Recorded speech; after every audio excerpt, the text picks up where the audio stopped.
Opa, boa noite a todos e a todas do Facebook. Hoje estamos aqui no nosso SEC, no Centro de Expansão Consciencial, para exatamente falar sobre Espiritismo, falar sobre Kardec, falar sobre o Codificador.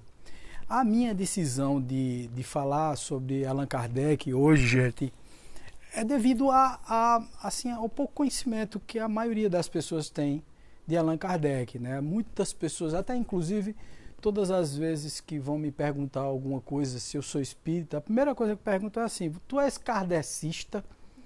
Né? E eu acho muito interessante isso, porque não existe kardecista. Kardec não fundou uma religião. Então, assim, por exemplo, cristianismo, né? Cristo também não fundou o cristianismo, né? Catolicismo, né? O católico significa universal, né?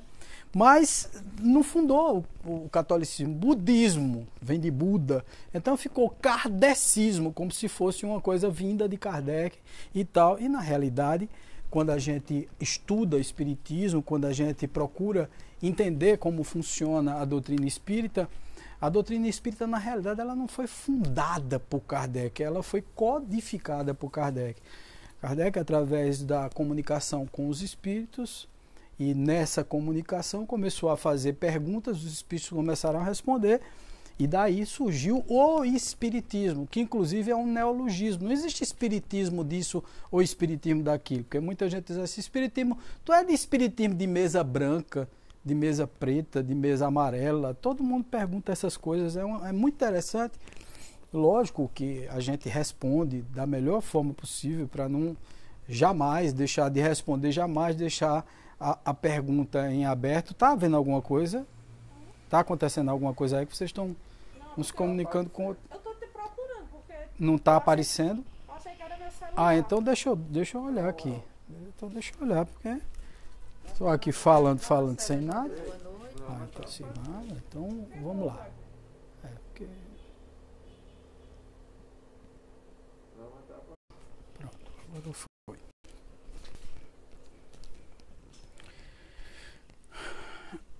Bom, gente, como eu ia falando, deu só uma falhazinha aqui na transmissão, coisa normal que acontece. Todas as vezes acontece assim uma bronquinha na internet, e como a gente está transmitindo hoje daqui do nosso local mais natural, né? Então fica mais distante do sinal da internet e é mais possível que aconteçam algumas falhazinhas de transmissão, tá certo? Mas graças a Deus está corrigido, está tudo certo. Foi a tempo. Então, como eu estava dizendo para vocês, Allan Kardec, na realidade, não fundou uma religião. E é bem verdade que o Espiritismo não é religião, embora aqui no Brasil convencionou-se dizer que o Espiritismo é uma ciência, é uma filosofia e é uma religião, como se fosse um tripé de uma estrutura, né? Mas Kardec jamais disse isso, jamais pronunciou essa palavra religião. Kardec disse que o Espiritismo era uma ciência com uma filosofia profunda que terminava levando, consequentemente, a uma moral, né, a um comportamento moral. Por que esse comportamento moral? Porque os espíritos vieram e, quando se comunicaram, o teor, o conteúdo da estrutura, da filosofia espírita era moral. Era uma filosofia que engrandecia, que enaltecia, que fazia o homem pensar diferente, fazia o homem se modificar. Então não existe kardecismo como se fosse uma religião. Se você quiser, pode dizer que o Espiritismo é uma religião no sentido de religar, de ligar ao mais alto, de ligar a Deus, de ligar a uma divindade, de se ligar ao universo, né? A essa força fantástica, maravilhosa, chamada Deus, que inclusive no Livro dos Espíritos ele não pergunta quem é Deus ou o que é Deus, ele pergunta que é Deus, exatamente especificando um ser que nós não compreendemos direito. Então essa pergunta de Kardec é muito significativa, da mesma forma como tudo que ele fez e tudo que ele trabalhou nessa estrutura. Bom, eu sempre recomendo, porque muitas pessoas me perguntam, inclusive um outro dia numa live, uma pessoa chegou lá embaixo e colocou assim: Wagner, você podia me dizer... Eu até pensei que era brincadeira da pessoa, mas a gente sempre acha que o outro entende, Veja como a gente às vezes preconcebe as coisas, a gente às vezes acha que o outro entende o que a gente entende, o que é um grande erro de comunicação. A gente sempre acha que está falando e o outro está compreendendo o que a gente está dizendo. E não é verdade. Muitas vezes o que você fala não é apropriado para aquela pessoa que está assistindo. E como o meu Facebook, ele é aberto e é público, todas as pessoas podem ver quem são os meus amigos e quem não são amigos. Então basta entrar, ver lá a minha live, é só entrar e assistir. Ou então alguém indicar, vai lá e assiste. E essas pessoas que assistem aleatoriamente não necessariamente são espíritas, ou conhecem o espiritismo, ou conhecem Allan Kardec. Muitas pessoas têm essa preconcepção de que Kardec também, aí é também preconceber, de que Kardec fundou uma religião e uma religião que não é cristã. Olha, um outro grande equívoco nesse processo todo. Não, o espiritismo é cristão, porque à medida em que Kardec foi perguntando o que era exatamente aquelas comunicações que estavam vindo naquela época, ele começou a descobrir que o mentor espiritual de todos aqueles conteúdos era o Cristo. Então nós somos, por consequência, uma filosofia, uma ciência que estuda uma base moral estruturada no cristianismo ou em Cristo. Basicamente é isso. E nós descobrimos que Cristo realmente foi um avatar desses espíritos de altíssimo nível, o de mais alto nível que pisou aqui na Terra, sem menosprezar as outras religiões. Porque se a gente for entender direitinho, gente, uma parte, pelo menos um terço da parte do mundo não conhece Cristo. Nunca ouviu nem falar. Mas Wagner, isso é possível? Lógico que é possível. Tem pessoas que moram em lugares extremamente ermos da Terra, que não recebem as comunicações como nós recebemos. E nós ocidentais, temos uma falha muito grande. Nós nos sentimos o suprassumo de tudo. E, poxa, mais de um terço da população do mundo ou é budista ou é islâmico. Então não cultuam Cristo, não é Cristo que eles trabalham, é um outro profeta. No islamismo é Maomé, no budismo é Buda. Então, quer dizer, né? Você, sem falar do zoroastrismo, sem falar do hinduísmo, né? Nenhum deles tem Cristo como o principal avatar. Eles têm outros avatares, outras personalidades a que eles se referem como o Messias, o profeta, o que trouxe a verdade. Então nós precisamos, de uma vez por todas, quebrar determinados paradigmas, porque, por exemplo, exatamente baseado nesse egocentrismo e nessa vontade de impor verdades, é que, por exemplo, os espanhóis chegaram nas Américas e exterminaram a população local porque não acreditavam em Cristo e porque eles não queriam aceitar. Só sobreviveram aqueles que aceitaram as verdades que vinham da Europa. Mas, e as verdades que estavam aqui? E os deuses maias, e os deuses incas, e os deuses astecas, né? Então, quer dizer, na realidade é assim, a nossa arrogância ocidental tenta sempre impor determinadas verdades, mas ela é realmente interessante. É que Cristo foi um desses avatares e Cristo realmente foi um dos mais proeminentes desses avatares, se não foi o mais proeminente, sem querer ser arrogante e sem querer ser egocentrista ou cristocentrista, né? Trazer tudo para o lado de Cristo, mas provavelmente no decorrer da história vieram muitos avatares e a gente precisa compreender dessa forma também. Mas o Espiritismo, ele é cristão? Lógico que é cristão. O Espiritismo é cristão porque nós nos baseamos exatamente nessas informações que os Espíritos vieram nos trazer através da codificação espírita como um todo. Né? Os espíritos já falavam, Wagner, anteriormente? Sim, falavam, eles se comunicavam, só que ninguém tinha tido a ideia de codificar, de colocar num papel, de colocar num livro, de fazer uma coleção, uma coletânea dessas perguntas e respostas. Só quem teve essa presença de espírito foi um cidadão chamado Hippolyte Léon Denisard Rivail. Hippolyte Léon Denisard Rivail era uma figura maravilhosa. Era um místico, Wagner? Não, nunca foi místico. De família católica, ele mesmo nasceu no período onde as concepções marxistas, né, o materialismo estava surgindo na época e tal, ele mesmo não acreditava em muitas coisas que se dizia. Ele tinha apenas uma relação cordial com a Igreja Católica, que era a origem da família dele, que era uma tradição na família dele ser católico. Então ele se dizia católico do mesmo jeito que muitas pessoas dizem hoje em dia, né?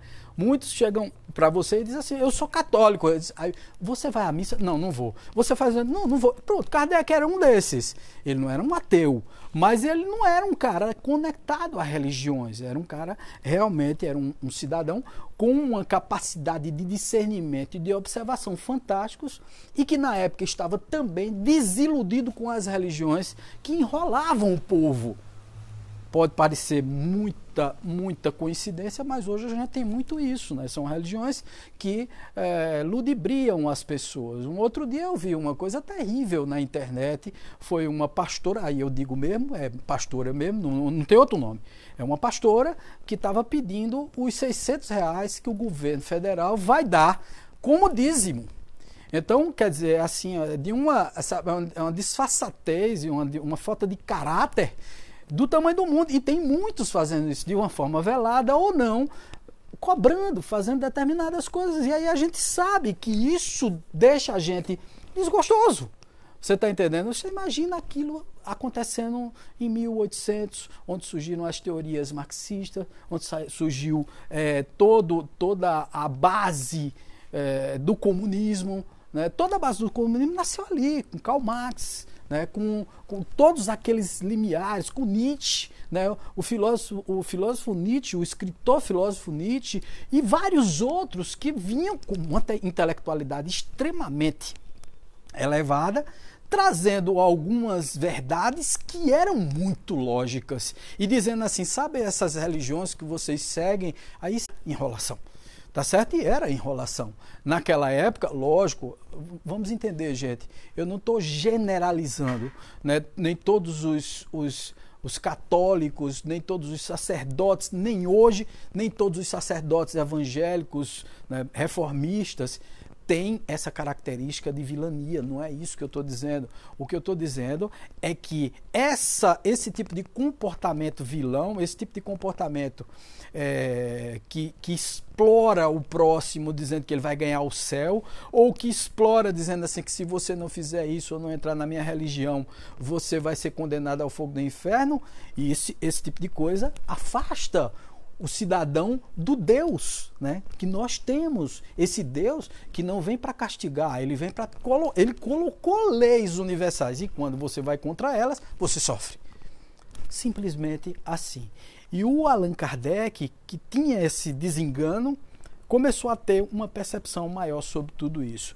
Eu sempre digo o seguinte, leiam esse livro aqui. Se vocês têm curiosidade sobre o Espiritismo, leia aqui esse livrinho chamado O que é o Espiritismo. É um livro bem fininho, porque tem gente que tem uma preguiça danada de ler, né? Então, se tem preguiça de ler, tem aqui, ó, O que é o Espiritismo. É o primeiro livro que eu indico a qualquer um que tenha interesse em estudar a doutrina espírita. Aí muita gente diz assim, não, estude o livro dos Espíritos. Fantástico, maravilhoso. Mas muita gente não tem essa...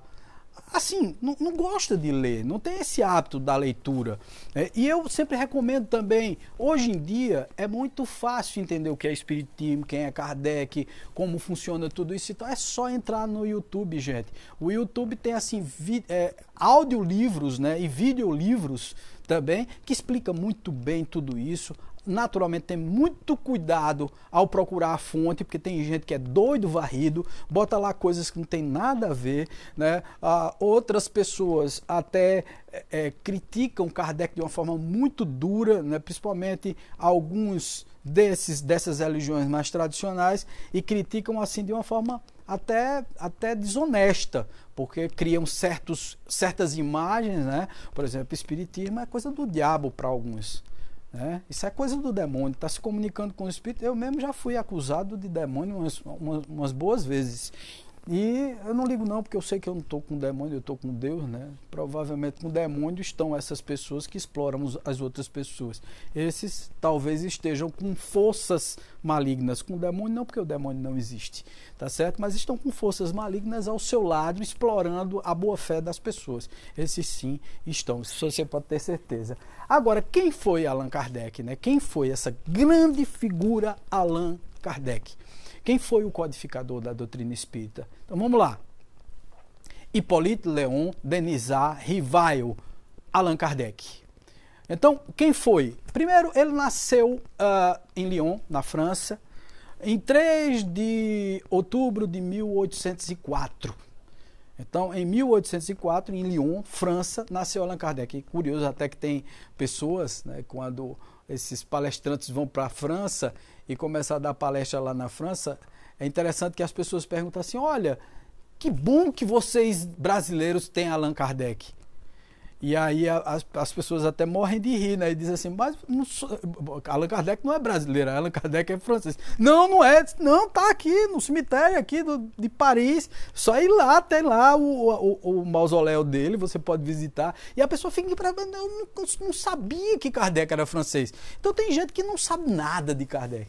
Então Kardec nasceu em Lyon, na França, em 3 de outubro de 1804, de uma família muito simples, porém muito educada e muito intelectualizada, tá certo? De juízes e advogados, então pessoas que até se parece com a minha família, né? Não tem juiz no meio não, mas advogado é mato, né? Mas de juízes e advogados, o pai, e de matemáticos ilustres, teólogos e escritores com a mãe, por parte da mãe. Então era um cara que tinha uma base muito sólida educacional, tá certo? Época marcada por graves agitações políticas, conflitos sociais e religiosos. Era a época de Napoleão I. Então, veja só, era uma época bem complicada, não era não? Vamos pensar direitinho. Pense numa época complicada que a França estava vivendo naquele momento. Era o centro cultural do mundo, porque a França sempre foi o centro cultural do mundo. Hoje em dia é que nós estamos com os Estados Unidos na cabeça, mas no século XIX, começo do século XX, até meados do século XX, a França era referência educacional, é referência nas artes, é referência em tudo, gente. Tudo que era novo e tudo que era moderno vinha da França. Então, inclusive até o espiritismo veio bater no Brasil exatamente por isso, né? Os mais ricos e abastados iam para Paris e quando chegavam em Paris começavam a assistir às reuniões nas casas espíritas de Paris e trouxeram o espiritismo para o Brasil como moda. Né? É aquela coisa da moda, né? Vamos levar, que negócio bacana e tal. Mas o brasileiro sempre foi desse jeito, né? Gosta de copiar, de trazer as coisas para cá. E graças a Deus trouxeram, porque hoje em dia nós temos o espiritismo e o país mais espírita do mundo é o Brasil. Aí é incontestável. Não é que é o único país espírita do mundo, mas ele é o país que tem mais espíritas no mundo e que tem mais casas espíritas no mundo. No Brasil, o espiritismo realmente teve um sucesso muito grande, porque a filosofia coube muito bem com as crenças populares do brasileiro. O brasileiro, na realidade, estimulou o espiritismo a crescer. E eu considero que Chico Xavier foi um grande divulgador da doutrina espírita, mesmo tendo um perfil muito religioso e tal, mas foi um grande divulgador da doutrina espírita. E através dele, por incrível que pareça, mesmo com um perfil muito religioso, muito ligado à Igreja Católica, mas Chico Xavier foi quem mais escreveu livros científicos sobre o espiritismo. Ele não, o espírito André Luiz, através dele. Foram 16 obras onde você pode ver ali a ciência espiritual surgindo nos anos de 1930, depois 1940, coisas que foram ditas pelo espírito André Luiz naquela época foram comprovadas agora na década de 90, agora em meados dos anos 2010, 2015, entendesse? Então coisas estão sendo comprovadas agora do que André Luiz falava naquela época, na década de 40. Então, quer dizer, poxa vida, que coisa bacana, né? Você está agora, sei lá, confirmando tudo que tudo que foi dito por um espírito, através das psicografias de Chico Xavier, que inclusive a FEB, na época, não admitindo, não gostava nem de publicar os livros de André Luiz, porque achava estapafúrdio demais. Só começaram a publicar, eu acho que na década de 60 para a década de 70, que aí começou aquela coisa de se comprovar muitas coisas que estavam nos livros de André Luiz, e aí a FEB disse, não, peraí, não vou perder essa fatia de mercado, e foi lá e abocanhou. Eu não estou dizendo aqui, tá, não tô fazendo crítica velada a ninguém, porque eu não faço crítica velada, eu faço crítica direta, entendeu? E para mim a FEB, ela é assim, a função da FEB foi igrejificar o espiritismo. E hoje em dia nós temos um monte de gente praticando espiritismo de forma dogmática, né? Ninguém abre a cabeça, ninguém tem aquele dinamismo que Kardec tinha naquela época de estudar os fenômenos, de ir atrás. Hoje em dia nós temos casas espíritas, ontem mesmo eu falei sobre isso, nós temos casas espíritas que apenas faz palestra, aplica passe e faz um estudo.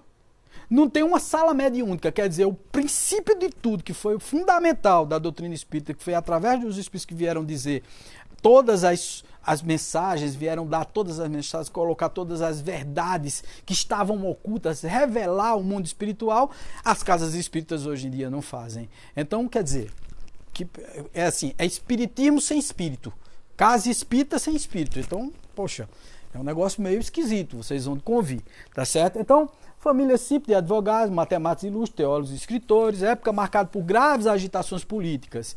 E aí você vê, aos 10 anos ele foi estudar na Suíça com o famoso educador Johann Heinrich Pestalozzi. Johann Heinrich Pestalozzi. Pestalozzi foi, inclusive, professor de figuras extremamente ilustres como Maria de Montessori. Então Montessori estudou sobre o sistema e sobre a batuta de Pestalozzi. E Kardec também levou o ensino, principalmente básico e médio, para a França. Foi inclusive quem modificou a gramática, apresentou a modificação da gramática francesa a Napoleão I, que ainda estava vivo quando ele apresentou, aos 20 e poucos anos de idade. Então ele era um intelectual, não era qualquer um. Ah, não, foi um doidão lá que se irmou dos pés e veio aqui dizer que espírito fala. Não! Primeiro ele passou por todo um processo e vocês vão acompanhar comigo agora. Quem era Pestalozzi, né? Pestalozzi era apaixonado na arte de ensinar. Teve uma nova metodologia de ensino que ele introduziu. Eu já falei que Maria de Montessori seguiu os passos de Pestalozzi. E ele utilizava a intuição e fonte de todos, ele dizia que toda a intuição é fonte de todos os nossos conhecimentos. Então, se a gente utilizar a intuição, se a gente utilizar essa percepção, nós olhamos o mundo de uma forma diferente. O que nós estamos vendo ultimamente, inclusive trazendo para os tempos modernos, para você ver como Kardec era, inclusive na época, Kardec com 14, 15 anos de idade, estudando no Instituto Pestalozzi, quando Pestalozzi saía, quem assumia determinadas funções de Pestalozzi era Kardec. Então, quer dizer, era um cara que não é brinquedo, né? E ele utilizou essa intuição para muitas coisas na vida dele. Para montar os institutos na França, para mudar a gramática francesa, para ensinar as crianças a estudar. E o que hoje nós vemos é, por exemplo, o ensino aqui, pelo menos no Brasil, um ensino muito estanque. Nós estamos agora numa época em que as crianças, estava até comentando isso com Flaviana, nós estamos numa época em que as crianças estão dentro de casa e estão tendo que aprender através do computador. Agora as aulas vão voltar nessa próxima semana, né? Na segunda-feira. Segunda-feira as aulas vão voltar. E as aulas vão voltar através da internet. O que significa dizer que muito do que as escolas têm, os colégios têm hoje em dia, são mais fabricantes de dinheiro. Quer dizer, você mantém uma estrutura física do tamanho do mundo, cheio de professor que não é necessário. Bastava metade daquela estrutura, com metade do valor das mensalidades, utilizando a intuição do aluno, dando as matérias que importavam aos alunos, que era exatamente baseado na estrutura de Pestalozzi. Você veja que coisa interessante, como Kardec era profundo. Desde aquela época, hoje em dia não se utiliza o método Pestalozzi nas escolas. Algumas escolas utilizam, mas todas elas mercantilizaram o processo. E hoje você vê muitas crianças aí muito aborrecidas com o estudo, com toda razão. Essa geração nova aí tem uma percepção muito grande, gente. Você tem que trabalhar essa geração de uma forma diferente. Eu vejo que muitas crianças se questionam por que tem que ter essa tuia de aula, né? Eu vou dizer tuia porque é tuia mesmo, essa montanha de informações que muitas vezes vão ser jogadas no lixo. Eu não estou dizendo que são informações inúteis, porque nenhuma informação é inútil no mundo. Mas nada é baseado na intuição e tudo na imposição. Eu imponho a você um estudo, você precisa aprender aquilo ali, só que você não aprende porque aquilo não lhe interessa. Você não tem aptidão para aquilo. Eu estou te ensinando matemática quando você não tem aptidão para matemática. Eu deveria passar matemática sim, mas base, estrutural e tal. Não, mas eu faço você decorar fórmulas que você jamais vai usar na sua vida. Jamais vai utilizar uma fórmula de física daquela, um composto químico daquele, a menos que você tenha tendência. Aí sim, se você tem tendência, vai lá e faz. Intuição. Isso é o sistema Pestalozzi de ensino, entendeu? É trabalhar a intuição de cada um. No que é que você é bom? No que é que você tem? No que é que você intui? Então Kardec trabalhou com tudo isso. Veja que coisa fantástica. Ninguém conhece essa faceta de Kardec. Quer dizer, ninguém não. Quem não estuda, naturalmente. Mas quem procura entender, procura estudar, entende quem é o cidadão Allan Kardec. O cientista Allan Kardec. Porque foi um cientista. Vamos lá. Mas Rivail foi um discípulo exemplar, inclusive, veja aí, na formação do método de estudo e aprendizado essenciais na codificação do Espiritismo, porque toda a codificação do Espiritismo foi baseado no sistema Pestalozzi de ensino e de aprendizado. Né? Tanto é que até hoje, veja só, o Livro dos Espíritos é extremamente atual. Você começa a ler o Livro dos Espíritos, é uma leitura gostosa, gente. Porque vê o método qual foi, perguntas e respostas. Tem método mais fácil do que esse. Tudo que você gostaria de perguntar aos espíritos sobre a vida, sobre o destino, sobre a dor, sobre para onde nós vamos, tudo, absolutamente tudo foi questionado. Perguntas, respostas. Perguntas, respostas. E Kardec muitas vezes faz os seus comentários a respeito daquilo tudo. Mas vamos adiante. Aos 19 anos, ele já havia retornado à França. Ele saiu da Suíça, foi embora para a França, voltou para a França. Abriu sua própria escola de física. Veja, ele ensinava. Veja que cara de uma capacidade. Física, matemática, anatomia comparada e retórica. Ele montou a estrutura na cidade de Paris. Era tradutor de livros, pois dominava 6 idiomas. 6 idiomas. Tá certo? Em 1823, redigiu seu primeiro livro, Curso Prático e Teórico de Aritmética, e iniciou seus estudos sobre magnetismo animal. Então, ele também estudou muito o magnetismo de Franz Anton Mesmer. Muita gente diz que magnetismo e espiritismo não tem nada a ver. Tudo a ver, tá certo? Está inserido no processo. Magnetismo e espiritismo se completam. Porque é exatamente através do magnetismo, por exemplo, que se dá o processo de mediunidade. É através da glândula pineal e a atração desses espíritos, exatamente através do magnetismo, da estrutura vibracional. Né? Toda cura que é feita através dos centros espíritas, pelos passes, né? Toda cura feita através das cirurgias espirituais são curas magnéticas que atuam no seu corpo, no seu duplo etérico. Portanto, o magnetismo de Franz Anton Mesmer, que também curava, tem tudo a ver com o espiritismo. Tá? A comunicação dos espíritos é feita através de estruturas magnéticas, através da nossa glândula pineal, tá certo? Que é o nosso terceiro olho. Essa glândula pineal que se desenvolve mais nos médiuns, mas que todos nós temos a glândula pineal. Então, isso é fantástico. Porque a gente precisa entender cada coisa dessa, para não se perder no processo. E não dizer assim, não sabia disso. Não, é isso. Não. Estude, por favor, estude para entender como funciona o espiritismo e depois não falar bobagem, não falar abobrinha, dizer o que não conhece, o que não entende direito. Em 1825, ele dirigiu uma escola de primeiro grau. Em 26, fundou o Instituto Técnico Rivail. Baseava-se em princípios, seriedade e utilizava a metodologia inovadora de Pestalozzi. Em 1828, decidiu que dedicaria sua vida à educação. Então, sempre foi conectado. Em 1831, publicou mais 3 livros e conheceu Amélie Gabrielle Boudet, que era professora da Escola de Belas Artes, poetisa. Retornou? Pronto, vamos lá. Então, gente, como eu estava falando, em 1831 ele publicou mais 3 livros e conheceu a Amélie Gabrielle Baudet, que era professora de escola de belas artes, poetisa e pintora, com quem casou-se em 1832. O interessante é o seguinte, a Amélie foi muito, muito importante na codificação da doutrina espírita, porque ela era 9 anos mais velha do que Kardec. Não sei se vocês sabem, e inclusive muito interessante, porque a Amélie ainda viveu até os anos 1890 e pouco, tá certo? E Kardec morreu em 1869.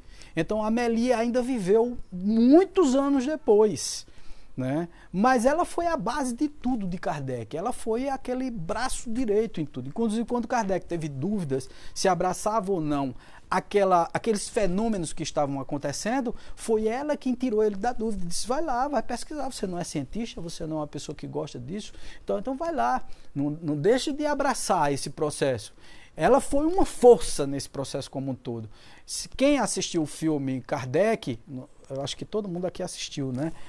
Você vê como ela tem de forma muito doce, muito carinhosa, ela conduziu o processo e foi muito importante para o espiritismo, tá certo? Em 1834, eles tiveram de vender o instituto em razão de problemas financeiros com seu tio, que era sócio e era viciado em jogo. E aí o cara perdeu tudo e ele tinha botado uma quantia no instituto e pediu de volta, tipo assim, eu não posso mais ficar com o dinheiro parado, queria jogar tudinho, né? E aí teve esse problema e pediu o dinheiro de volta, Kardec teve que vender o instituto e devolver o dinheiro ao tio e ficou numa situação muito difícil, né? Pegou a parte dele, o dinheiro da venda foi aplicado num investimento para poder sobreviver na realidade, né? Em 1835 a 1840, organizaram cursos gratuitos, veja como Kardec tinha essa coisa da educação como base de tudo. Por isso que eu digo, gente, por que a gente diz assim, sei lá, primeira regra do Espiritismo, espíritas amai-vos. Segunda regra do Espiritismo, espíritas instruí-vos. Veja que bom senso, inclusive Camille Flammarion, no dia do enterro de Kardec, disse... Kardec, no seu discurso de despedida, Kardec disse, Kardec, o bom senso encarnado. Então, quer dizer, era um cara que tinha um bom senso, um equilíbrio e uma forma de viver totalmente diferente e que não pode ser nunca acusado de místico, de um curioso, de um doido que se aventurou e disse que alguns espíritos falaram. Não era. Era uma pessoa extremamente equilibrada, extremamente respeitada na França, extremamente respeitada pela sociedade francesa como todo. Tá certo? Uma pessoa famosa, inclusive. E aí vocês vão entender por que ele virou Allan Kardec e não, né, Rivail, como era o nome dele. Hippolyte Léon Denisard Rivail. Tá certo? Vamos lá. Em 1849, ele foi professor da Universidade da França, tá certo? Rivail e as mesas girantes. Aí quando é que ele teve contato com isso tudo? No próprio filme diz, né? Na época Kardec começou a ver certos movimentos na própria sociedade. Gente, a sociedade como um todo, até hoje, é aquela história de pão e circo. As pessoas querem diversão. Então, assim, toda diversão interessa. Surgiu alguma coisa nova, você pode ver, as pessoas correm atrás para poder saber o que foi que houve. Todo mundo é muito curioso em relação a tudo isso. Imagina que aquela época não era a época da internet, das redes sociais, nada disso. Não existia celular para você estar vendo o tempo todo, não existia esse tipo de distração. O que as pessoas se conectavam? Aparecia uma coisa nova, todos corriam para ver. Então, naquela época começou exatamente o fenômeno das mesas girantes. Pessoas se reuniam em salões de festa e se reuniam, se davam as mãos e as mesas começavam a voar e a girar e tal, e respondiam perguntas e tal, e aquilo ali virou farra, né? Festa. E Kardec escutou falar sobre isso, mas nunca deu importância. Então vocês vão ver aí, a primeira vez que ouviu falar foi em 1854, através do senhor Fortier, que era magnetizador, e que foi conversar com ele, né? Magnetizador com a qual mantinha relações em razão dos seus estudos sobre magnetismo. Rivail acreditava que o fenômeno não se dava através do magnetismo. Ele acreditava isso. Isso aí não pode ser só magnetismo. Então veja, o magnetismo é extremamente importante, mas não era só o magnetismo. Não era só a minha força animal que atuava sobre a mesa, mas era a minha força animal com alguma coisa externa que vinha e se comunicava através de mim e fazia o fenômeno acontecer. E aí ele começou a pesquisar tudo isso. Rivail nos revela as suas dúvidas, as suas hesitações e também a sua primeira iniciação. Eu me encontrava, pois, no ciclo de um fato inexplicado, contrário, na aparência, às leis da natureza que a minha razão repelia, não aceitava, ele não aceitava aquilo lá. Nada tinha ainda visto nem observado. As experiências feitas em presença de pessoas honradas e dignas de fé me firmavam na possibilidade do efeito puramente material. Mas a ideia de uma mesa falante não me entrava ainda no cérebro. Como é que uma mesa que não tem cérebro pode falar? Como é que uma mesa pode responder perguntas inteligentes, dando respostas inteligentes a questões profundas da vida do ser humano, como o que é Deus, como coisas que eram extremamente rebuscadas e que aí não dava para se explicar uma mesa falando tudo aquilo, tá certo? Em 1855, ele se encontrou com o senhor Carlotti, antigo amigo. Convidados à sala de senhora Roger, encontrou a senhora Pleine Maison e o senhor Partier, certo? Reunião na casa da senhora Pleine Maison testemunhou pela primeira vez o fenômeno das mesas que saltavam e corriam, e isso em condições tais que a dúvida não era possível. Ele ficou extasiado com aquilo, impressionado com tudo que estava acontecendo. Observou que não se tratava de futilidade e divertimento, mas sim da revelação de uma nova lei cujo estudo decidiu aprofundar. Ele disse, agora eu vou estudar isso. Peraí, né? Tem alguma coisa aí muito estranha. Inclusive os espíritos disseram assim, ele perguntou, e se eu declinar? Né? Se eu negar, disser assim, não, eu não quero estudar isso, eu não quero me aprofundar nisso. Os espíritos disseram a ele, nós arrumamos outro. Nós já temos um substituto para você. Então, se você não aceitar, isso foi um compromisso que você acertou lá na espiritualidade. Mas se você não aceitar, nós já temos uma pessoa que vai aceitar isso.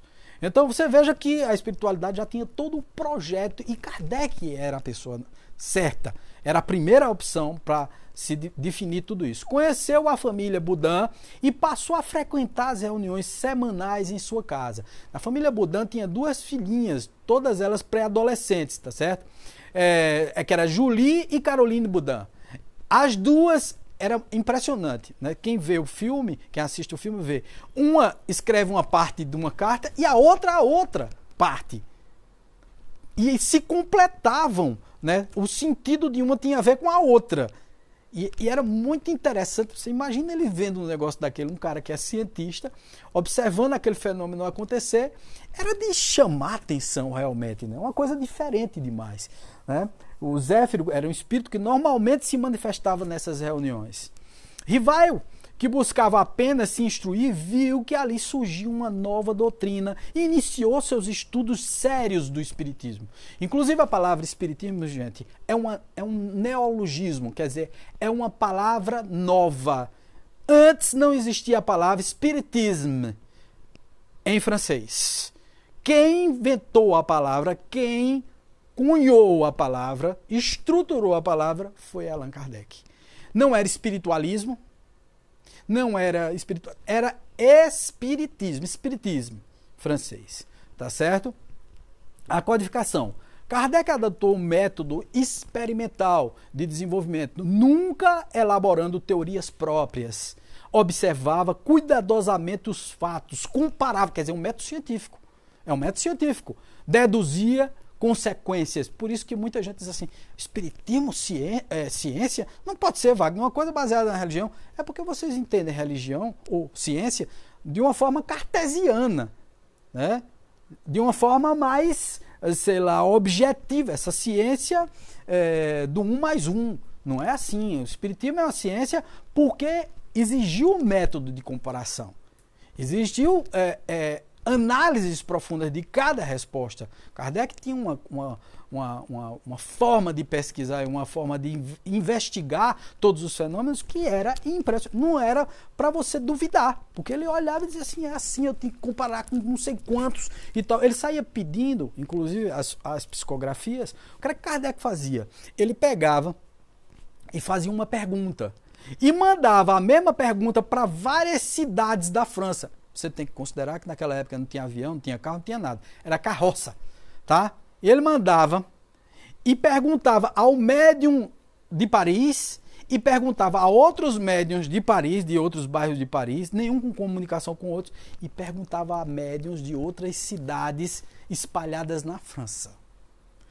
Depois ele recebia as mensagens por carta. Quando ele abria as cartas com as respostas dos espíritos, os espíritos vinham dizendo a mesma coisa. Quer dizer, era um método científico para comprovar que existia coincidência ou as respostas eram idênticas umas das outras, mudando pouca coisa, apenas uma palavra ou outra para se referir a determinado fenômeno ou determinada resposta à pergunta que ele tinha feito. Tá certo? Então, veja que coisa maravilhosa, né? Não admitia por válida uma explicação, senão quando resolvia todas as dificuldades da questão. Quer dizer, um cara muito científico.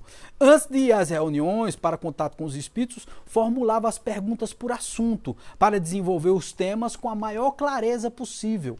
Então, quer dizer, os espíritos, nada mais sendo que almas dos homens, não possuíam nem plena sabedoria e nem a ciência integral, que o saber que possuíam era de acordo com o seu adiantamento, o seu grau de evolução.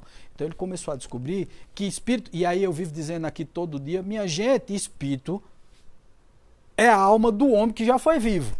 Se era ruim, continua ruim. Se era sábio, continua sábio. Se era bom, continua bom. Se era malandro, sem vergonha, contador de piada, ele continua do mesmo jeito lá de lá. Ninguém muda nem santifica quando está lá. Kardec descobriu isso. Ele percebeu que algumas comunicações eram de espíritos comuns, como eu, como você e tal, que, poxa, respondia coisas aleatórias, coisas bobas. Inclusive, essas mesas girantes que serviam à sociedade parisiense da época, a sociedade europeia, porque toda a Europa foi invadida desses fenômenos naquela época. Todos os fenômenos, eles eram fúteis, respondiam perguntas como, eu vou casar, eu vou ganhar dinheiro, eu vou ganhar na loteria, tá entendendo? Essas perguntas besta que a gente faz. O meu time vai ganhar. Pronto, essas perguntas. Pronto. Quem era que respondia pergunta besta? Espírito besta. Porque espírito sério não responde pergunta besta. Eu vejo aqui, quando às vezes os espíritos, de vez em quando um fica brabo aqui, né? Porque diz assim, minha gente, vocês estão perguntando isso a mim? Um outro dia um rapaz chegou e perguntou a Pai João de Aruanda por que é que o carro dele estava desmantelado. E Pai João de Aruanda foi muito sério com ele e disse assim, aqui no Astral nós não temos uma oficina mecânica. Não dá pra, a gente não entende de motor. Tá? E até tem os mecânicos espíritos, né? Mas, poxa, isso é uma pergunta que não cabe, né, numa hora dessa. Porque meu carro está... O Pai João disse, olha, provavelmente é porque você não faz manutenção nele. Mas veja, tem espírito para responder todo tipo de coisa. Então, por exemplo, tem espírito que vai responder a você o que você quer. O que você está na mente. Não, eu quero que ele responda tal coisa. Não, eu estou suspeitando de tal. Ele lê sua mente e responde por você. Existem espíritos enganadores, enrolões, embusteiros, espíritos mistificadores. Da mesma forma, gente, se os espíritos são as almas dos homens que não estão mais aqui, do mesmo jeito que existem homens embusteiros, mentirosos, cheios de facetas, de coisas estranhas e tal, os espíritos também têm essas classificações do lado de lá. São classificações do ser humano. O espírito nada mais é do que um ser humano que não está mais com carne. Então, Kardec começou a ver isso tudo e dizia ainda que observar, comparar e julgar. Essa é a regra que constantemente segui. Quer dizer, ele seguia uma regra científica, sempre observando todas as comunicações para ver se as comunicações realmente eram verdadeiras. Era um gênio, né? Kardec era o bom senso encarnado realmente. Em 1855, recebe uma mensagem do espírito Zéfiro que lhe disse que em uma reencarnação anterior havia sido um druida na região das Gálias e que se chamava Allan Kardec. Foi aí que ele adotou o pseudônimo Allan Kardec. Para quê? Não era para se esconder porque tinha medo de se expor com o nome Rivail, que era um nome conhecido na França. Ele não tinha preconceito com o espiritismo, não era isso. Porque muita gente diz assim, não, ele botou o nome Allan Kardec porque ele não quis confundir o livro dele que ele vendia para a educação francesa na época, que vendia muito, com os livros espíritas. Pensando que ia misturar as coisas e perder dinheiro com isso. Ou então, porque... Não foi isso. Foi um motivo altamente nobre. Ele simplesmente não quis influenciar as obras. Foi ao contrário. Ele não queria que as obras espíritas vendessem apenas pelo nome dele, mas sim pela profundidade filosófica, pela moral que ela continha. Então veja só que cara desprendido de uma cabeça, porque ele podia muito bem ter colocado, não, eu vou colocar o meu nome, porque o meu nome é famoso, então eu vou fazer com que as pessoas comprem meus livros de Allan Kardec. Mas aí ele disse assim, não, eu quero adotar um pseudônimo chamado Allan Kardec, que foi uma encarnação, uma vida passada minha como druida, e aí eu vou, utilizando esse pseudônimo, fazer o espiritismo do zero, né? Fazer o espiritismo do que ele tem de mais importante, que é a sua filosofia dos porquês. Que é essa ciência, que é essa coisa maravilhosa que é a doutrina espírita. Tá certo? Que nós temos até hoje. 25 de 3 de 1856, Kardec estava em seu escritório escrevendo, quando começou a ouvir pancadas. Era batida, agora mesmo a gente estava escutando umas pancadas aqui, mas foi do vizinho. Tá certo? Então, e ele começou a perguntar quem era que estava ali. Não tendo resposta, foi para a casa dos budês e ao chegar lá, um espírito começou a se comunicar e disse, ele perguntou, disse, que danada de batida era aquela que estava tendo na... Tem a ver com vocês? Aí eles, tem sim, e foi eu que me comuniquei. E aí ele disse, para ti me chamarei a verdade. E todos os meses aqui, durante 4 horas, estarei à tua disposição, tá certo? Então, quer dizer, supõe-se que esse espírito, e aí tem Jesus aqui na imagem, supõe-se que esse espírito de verdade seja Jesus. Até hoje não existe uma confirmação disso, tá? Mas a gente supõe que tenha sido Jesus, porque foram várias mensagens belíssimas, coisas realmente extremamente profundas, que nos levam a crer que tenha sido Jesus, tá certo? A revelação da missão. Em 30 de abril de 1856, recebeu a primeira revelação da missão que tinha a desempenhar. 7 de maio de 1856, confirmações da missão de Kardec, 12 de junho de 1856. E a missão foi exatamente aquilo que eu tinha dito a vocês. Os espíritos disseram, e aí, pega na batuta ou solta da batuta? Pega a alça do caixão ou solta ela? Né? Porque se você soltar, tem outro para pegar. Mas você foi o primeiro escolhido e foi uma responsabilidade sua, assumida antes de reencarnar. Então, essa é a sua missão, é divulgar a doutrina espírita, tá certo? Setembro de 1856, grande parte do trabalho já estava concluído, mas Kardec quis submetê-la aos espíritos. Estamos satisfeitos e nunca te abandonaremos. Creio em Deus e havendo assinado muitos espíritos. Quer dizer, todos os espíritos estavam do lado dele e disseram assim, pode seguir adiante com a obra. Em 18 de abril, finalmente, de 1857, a primeira edição do Livro dos Espíritos, que foi lançada em 18 de abril de 1857, que é a data que foi considerada a fundação do Espiritismo. Inclusive, agora no dia 18 de abril, fez 163 anos da fundação do Espiritismo, tá certo? Na comparação e da fusão de todas as respostas coordenadas, classificadas e muitas vezes retocadas no silêncio da meditação, foi que elaborei a primeira edição do Livro dos Espíritos. Kardec percebeu a necessidade de criar um meio de comunicação onde fosse possível os vários grupos trocarem informação entre si, receber instruções e respostas para as suas dúvidas. Aí, no dia 1º de janeiro de 1858, criou a Revista Espírita, que muita gente diz assim, eita, a Revista Espírita veio depois do Livro dos Médiuns ou depois da codificação. Não, foi antes do Livro dos Médiuns. Logo no ano seguinte, Kardec lançou a Revista Espírita para ter um periódico, tá certo?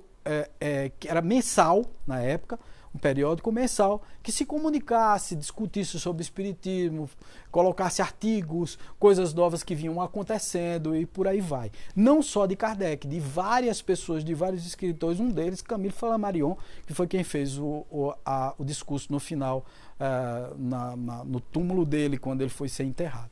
Tá certo? No dia 1º de abril de 1858, fundada a Sociedade Espírita de Paris, no Palácio Royal, na Galeria Valois. Em janeiro de 1857, o Livro dos Médiuns. Não, tá errado aqui, gente. 1857, não. Não, é isso mesmo. Em janeiro de 1857, o Livro dos Médiuns. Tá certo? Não, tá errado. Tem uma disfunção aqui da data, né? Foi em 1857, em abril de 1857 foi lançado o Livro dos Espíritos, o Livro dos Médiuns foi em 1862. Tá errado aqui, mas como eu sei, já está corrigido. Trata da parte científica ou experimental do Espiritismo. Depois nós tivemos aí em 1861 o Auto de Fé de Barcelona. Os bispos católicos, a Igreja Católica, pegou um monte de livro de Kardec que tinha chegado, inclusive o Livro dos Espíritos, e botou numa fogueira e mandou queimar. Kardec quis intervir em relação a isso, fazer um protesto através do governo francês. Foi quando os espíritos disseram assim, olha, não precisa fazer protesto não. Não faça protesto, porque tudo aquilo que a gente queima nasce com uma força maior. Então os espíritos deram um conselho aí, e foi verdade, porque na queima dos livros incentivou, motivou as pessoas a comprar o Livro dos Espíritos, a descobrir o que era o Espiritismo, o que era aquela nova doutrina que estava surgindo naquele momento, né? Então foram queimados mais de 300 livros sobre o Espiritismo por serem considerados perniciosos à fé católica. Tá certo? Você vê que, inclusive, até alguns disseram na época, né? Eles deixaram de queimar corpos para queimar livros, né? Porque tinha passado a Inquisição, onde eles queimavam as pessoas, porque não concordavam com as ideias. E naquela época estavam queimando os livros. Graças a Deus que foram os livros, não foram os corpos, né? E graças a Deus que, através dessa queima dos livros, o Espiritismo ganhou a notoriedade, se espalhou pelo mundo inteiro. Livros da codificação, né? O Pentateuco, o Livro dos Espíritos, em 18 de abril de 1857, o Livro dos Médiuns, em 861, eu disse 862, não foi? 861 mesmo, é isso mesmo. O Evangelho segundo o Espiritismo, em 1864, o Céu e o Inferno, em 1865, a Gênese, em 1868, um ano antes de Kardec desencarnar. Obras complementares, o que é Espiritismo, que foi esse livrinho que eu mostrei para vocês aqui, tá certo, em 1859. Obras póstumas, em 1890. Revista Espírita, 12 volumes, de 1858 a 1869. Mas tem várias outras publicações que não estão aqui contempladas, tá certo? São, na verdade, 32 obras. Tá certo? Não são só essas as obras. Tá certo? Abril de 1864, o Evangelho segundo o Espiritismo contém a explicação das máximas morais do Cristo. E eu estava explicando no Evangelho no Lar que o Evangelho segundo o Espiritismo não é uma versão do Evangelho de Jesus, mas sim uma explicação das parábolas do Sermão da Montanha, que são as bem-aventuranças. Tá certo? Então, muitas pessoas não sabem disso, mas não é uma versão. Ah, não, a versão da Bíblia do Espiritismo é o Evangelho. Não é uma versão da Bíblia. É a explicação de algumas parábolas do Sermão da Montanha, de todas as parábolas do Sermão da Montanha e outras coisas. Tá? Contém a explicação das máximas morais do Cristo, em concordância com o Espiritismo e suas aplicações às diversas circunstâncias da vida. Tá certo? Em agosto de 65 foi lançado O Céu e o Inferno, que é um livro, é um exame comparado das doutrinas sobre a passagem da vida corporal à vida espiritual, sobre as penalidades e recompensas futuras, sobre os anjos e demônios, sobre as penas futuras, etc. e tal. Então, no livro Céu e Inferno, é exatamente... Na realidade é assim, tem um livro dos Espíritos, e Kardec saiu aprofundando cada resposta dos Espíritos com outro livro. Primeiro o Livro dos Médiuns, depois o Evangelho segundo o Espiritismo, depois o Céu e o Inferno, e por fim a Gênese. Tá certo? Foi assim que se deu. Tá bom? Janeiro de 1868, a Gênese. Aborda diversas questões de ordem filosófica e científica, como a criação do universo, a formação dos mundos, o surgimento do espírito, segundo o paradigma espírita de compreensão da realidade. De 1855 a 1869, consagrou sua existência ao espiritismo, palestras, viagens, estudos e pesquisa. Então foi um cidadão de bem, um cidadão do mundo, um cidadão que trouxe uma nova filosofia para o mundo. Em 31 de março de 1869, desencarnou em Paris. Nascer, e no túmulo dele tem escrito: nascer, morrer, renascer e ainda progredir sem cessar, tal é a lei. Então, Kardec foi essa figura fantástica, diferente, cientificamente correta, que nunca deixou nenhuma aresta no seu caráter, na sua personalidade, na sua forma de se colocar no mundo. Por isso que eu defendo com tanta veemência Kardec. Por isso que eu digo, eu sou espírita, essencialmente espírita, embora estude os desdobramentos que o espiritismo teve, embora acredite exatamente em um não preconceito em relação à comunicação dos espíritos, como Kardec também acreditava na época dele. Embora aceite exatamente o processo de magnetismo como parte do espiritismo, embora entenda que existam hordas de espíritos que fazem coisas positivas, que fazem coisas do bem, e também hordas de espíritos que fazem coisas do mal, né?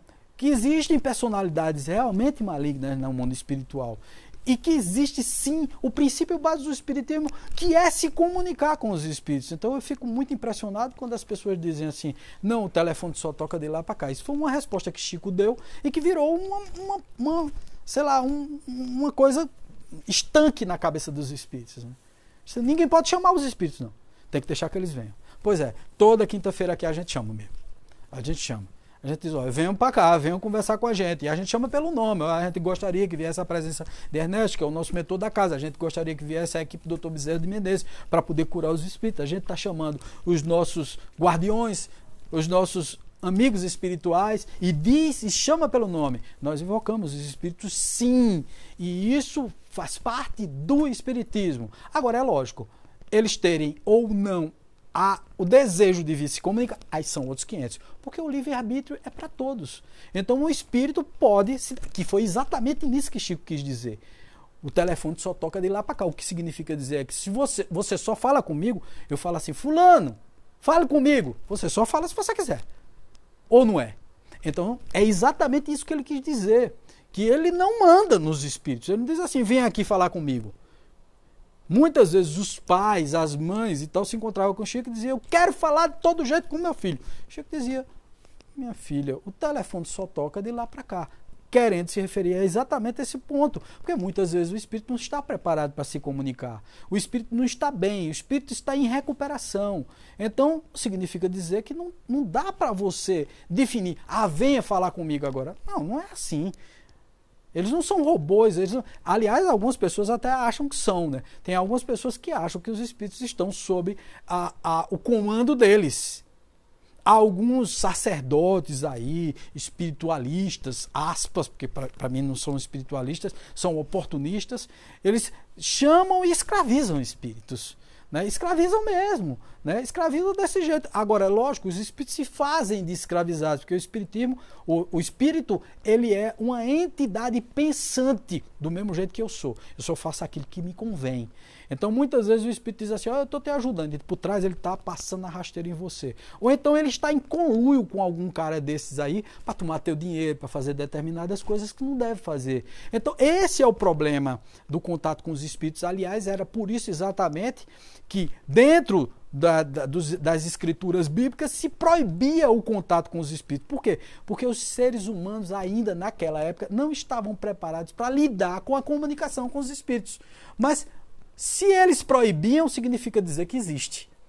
Não existe não, que a Bíblia proibiu. Mas, minha gente, uma coisa que não existe, alguém vai proibir? Só se proíbe aquilo que existe. Uma coisa que não existe, não se proíbe. Então não tem sentido isso. É lógico que os espíritos vêm e se comunicam. Lógico que os espíritos estão aqui entre nós. Lógico que eles nos influenciam e que podem, sinceramente, criar coisas maravilhosas nas nossas vidas e que nós usemos todo esse conhecimento como uma coisa fantástica, ao invés de usar para o mal, usemos para o bem. Ao invés de explorar os espíritos, de querer escravos espíritos e tal, sendo domados pelas consciências humanas, que existe muito isso por aí, que sejamos conhecedores das verdades espíritas e possamos usar e nos transformar em humanos melhores, com uma moral mais elevada, com conceitos de vida, porque foi para isso que o Espiritismo veio. E que não sejamos igual à filosofia do hermetismo, que diz o seguinte, que determinadas verdades não devem ser ditas a determinadas pessoas, porque elas não vão compreender e vão torcer as verdades e usá-la para o mal. E verdadeiramente isso acontece. Mas toda causa exige um efeito consequente. O que significa dizer que quem usa as verdades espirituais para se beneficiar, para ganhar dinheiro, para ser um vilão na vida das pessoas, para prejudicar os outros, um dia arcará com as consequências dos seus atos. Mas não porque é um castigo de Deus, mas sim porque as leis divinas assim exigem. E você está sob os auspícios das leis divinas e não sob os auspícios da sua própria ideia do que são leis divinas. Então, vamos colocar isso na cabeça, vamos entender quem é esta grande, maravilhosa figura chamada Hippolyte Léon Denis Rivail, chamado Allan Kardec. Então, eu gostaria de agradecer a todo mundo a paciência de me ouvir até agora e paz, luz para todo mundo, sempre, sempre, sempre. Forte abraço. Até mais.